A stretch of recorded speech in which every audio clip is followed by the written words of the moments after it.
नमस्कार दोस्तों। एक छोटे से गांव में एक विद्यालय था जिसे गांव का मंदिर कहा जाता था। इस विद्यालय में शिक्षा का दीपक जलता रहता था। इस गांव में ज्यादातर लोग किसान थे और बच्चों की शिक्षा पर उतना ध्यान नहीं देते थे। एक दिन एक युवा शिक्षक रमेश गांव में आया। वह शहर के बड़े स्कूलों में पढ़ा हुआ था, लेकिन उसने अपने गांव की शिक्षा व्यवस्था को सुधारने का संकल्प कर लिया। गांव के लोगों ने उसे अपने बच्चों को पढ़ाने का मौका दिया। रमेश ने देखा कि बच्चों में शिक्षा के प्रति रुचि की कमी थी।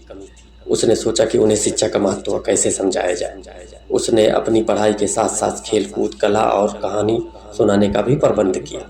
वह बच्चों को अपने आसपास की चीज़ों से जोड़कर पढ़ाता था, जिससे बच्चे आसानी से समझ पाते थे। धीरे धीरे बच्चों को पढ़ाई में मज़ा आने लगा। वे विद्यालय आने के लिए उत्साहित रहने लगे।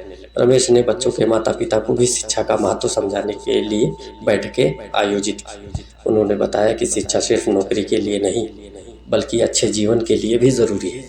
एक दिन गांव में एक बड़ा मेला लगा। रमेश ने बच्चों को वहां ले जाकर वहां के विभिन्न स्टॉलों पर लगने वाली गणित, विज्ञान, इतिहास की बातों को समझाया। बच्चों ने पहली बार महसूस किया कि पढ़ाई सिर्फ किताबों तक सीमित नहीं है, बल्कि हमारे आसपास की दुनिया में भी बसी। 6 सालों में गांव के बच्चों की पढ़ाई में बहुत सुधार हुआ। कई बच्चे उच्च शिक्षा के लिए शहर जाने लगे। गांव के लोगों का रमेश पर विश्वास बढ़ता गया। उन्होंने रमेश को धन्यवाद दिया और उन्हें सम्मानित। रमेश ने महसूस किया कि अगर बच्चे सच्चे मन से कोशिश करें तो किसी भी कठिनाई को पार कर सकते हैं। उसकी मेहनत और लगन ने गांव के भविष्य को उज्जवल बना दिया। इस प्रकार गांव का यह शिक्षा का दीपक पूरे गांव में रोशनी फैलाता रहा और गांव का ज्ञान मंदिर एक प्रेरणा का स्रोत बन गया।